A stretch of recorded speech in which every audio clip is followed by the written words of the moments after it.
Assalamualaikum warahmatullahi wabarakatuh. Perkenalkan, nama saya Jahrul Akbar dari Prodi Ilmu Komunikasi dari Fakultas FISB Universitas Islam Indonesia.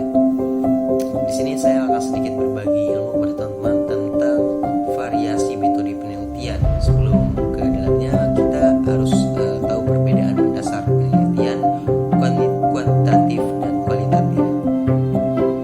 Definisi tentang penelitian kualitatif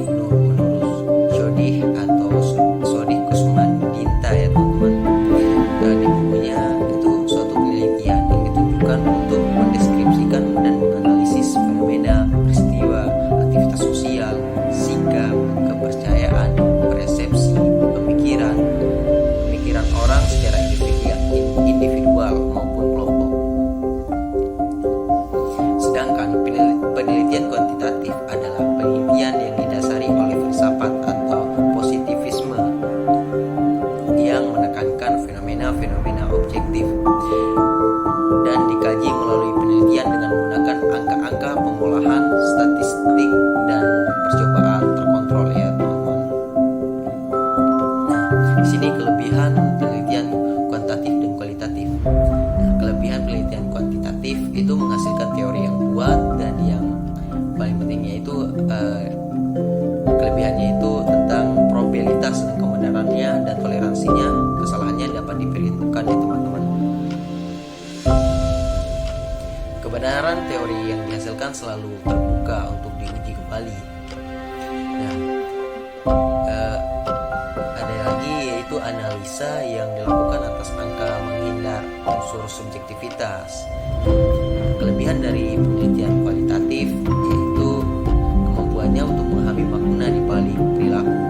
Yang kedua, mampu menemukan teori baru untuk setting kebudayaan yang diteliti. Nah, kekurangan dari kuantitatif dan kualitatif. Nah, kekurangan dari penelitian kuantitatif tidak dapat mengungkapkan makna yang tersembunyi. Nah, yang kedua, pengembangan teori lambat. Yang ketiga, penggunaannya rendah karena pengambilan kebijakan berada di luar penelitian. Kekurangan penelitian kualitatif. Hasil penelitian bersifat subjektif. Temuan teori hanya berlaku untuk setting kebudayaan yang terbatas. Yang ketiga, kegunaan teori yang dihasilkan rendah karena belum tentu dapat dimanfaatkan. Nah, itu ya teman-teman. Nah, sekarang metode penelitian kuantitatif itu kita lebih mendalam, ya teman-teman, untuk menjelaskannya.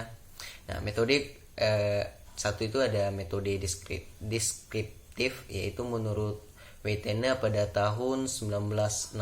Metode ini deskriptif merupakan pencarian fakta menggunakan interpretasi yang tepat. Dalam penyelidikan ini mempelajari tentang masalah-masalah yang ada di dalam masyarakat dan juga tata cara digunakan dalam masyarakat serta dalam situasi tertentu.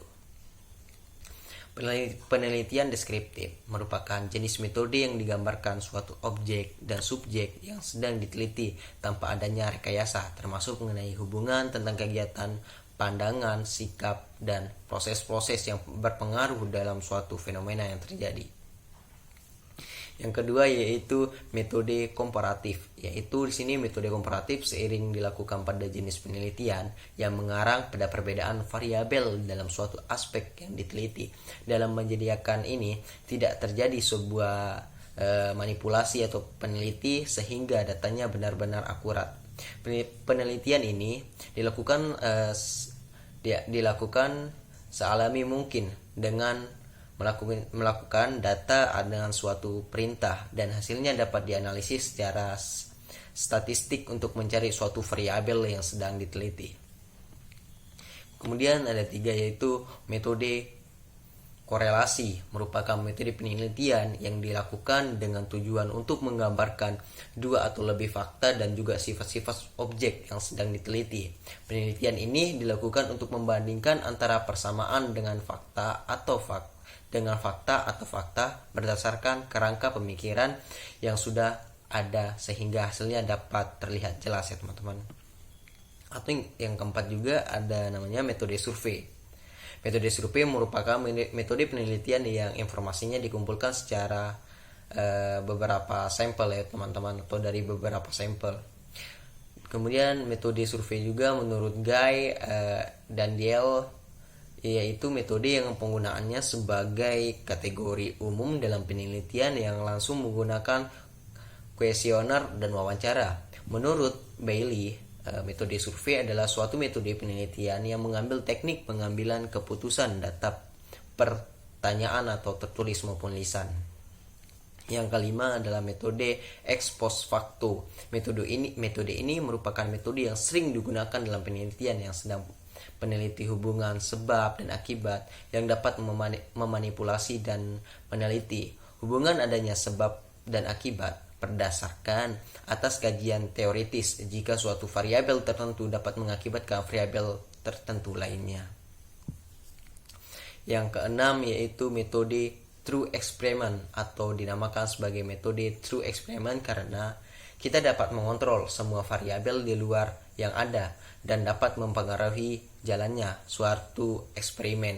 Ciri utamanya metode true experiment yaitu sampel yang digunakan untuk melakukan eksperimen dapat diambil secara acak dari populasi tertentu ya teman-teman. Nah, yang ketujuh ada namanya metode kuasi atau eksperimen.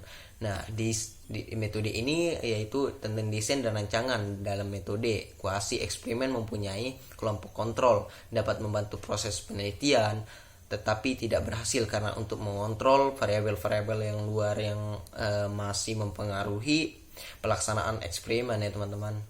Yang kedelapan ada metode subjek tunggal. Dalam metode subjek tunggal seiring disebut dengan eksperimen atau subjek tunggal, yaitu eksperimen yang bisa melakukan terhadap subjek dengan jumlah tunggal.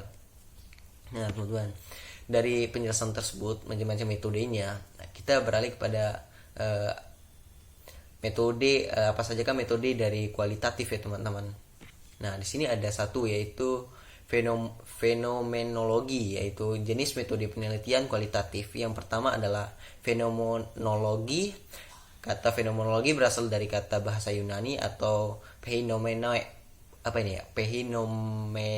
ya teman-teman, yang berarti penampakan dari dan logos yang berarti akal. Studi fenomenologi merupakan penelitian yang mengkhususkan pada fenomena dan realitas yang tampak untuk mengkaji penjelasan di dalamnya. Nah, fenomenologi sendiri memiliki dua makna, yaitu sebagai filsafat, sains, dan juga metode penelitian yang bertujuan mencari arti atau makna pengalaman yang ada dalam kehidupan. Kedua, ada namanya etnografi. Ini metode-metode yang sangat susah disebut ya teman-teman. Nah, di sini ada etnografi yaitu berangkat dari dasar ilmu antropologi atau kajian budaya, atau etnografi yang merupakan metode penelitian yang melihat kajian bahasa dalam perilaku sosial dan komunikasi masyarakat, bagaimana bahasa tersebut diterapkan berdasarkan konsep budaya yang terkait. Kajian etnografi memiliki dua dasar konsep yang menjadi landasan penelitian, yaitu aspek budaya, antropologi, dan bahasa linguistik, di mana bahasa dipandang sebagai sistem yang penting dalam budaya masyarakat. Yang ketiga yaitu ada studi khusus. Sesuai dengan namanya, metode penelitian ini studi khusus meneliti suatu kasus atau fenomena yang tertentu yang ada dalam masyarakat, yang dilakukan secara mendalam untuk mempelajari latar belakang, yaitu keadaan dan interaksi yang terjadi ya teman-teman. Suatu kasus dilakukan pada suatu kesatuan sistem yang berupa suatu program, kegiatan, peristiwa, atau sekelompok individu yang pada keadaan atau kondisi tertentu.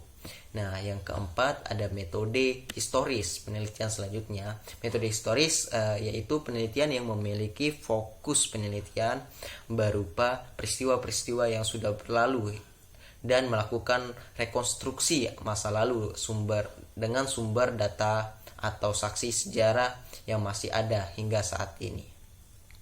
Sumber data tersebut diperoleh dari berbagai catatan sejarah atau artefak laporan verbal dan maupun saksi hidup yang dapat dipertanggungjawabkan ya kebenarannya dari persaksiannya ya teman-teman. Nah, karena mengkaji peristiwa yang sudah berlalu, Ciri khas dari penelitian historis adalah waktu, di mana fenomena dilihat dari perkembangan dan perubahannya berdasarkan pergeseran waktu.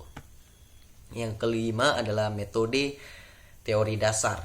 Nah, metode ini, penelitian ini kualitatif lainnya ada metode teori dasar. Metode teori merupakan penelitian yang dilakukan untuk menemukan suatu teori untuk menguatkan teori yang sudah ada dengan mengkaji prinsip dan kaidah dasar yang ada dalam dibuat kesimpulan yang membentuk prinsip dasar suatu teori.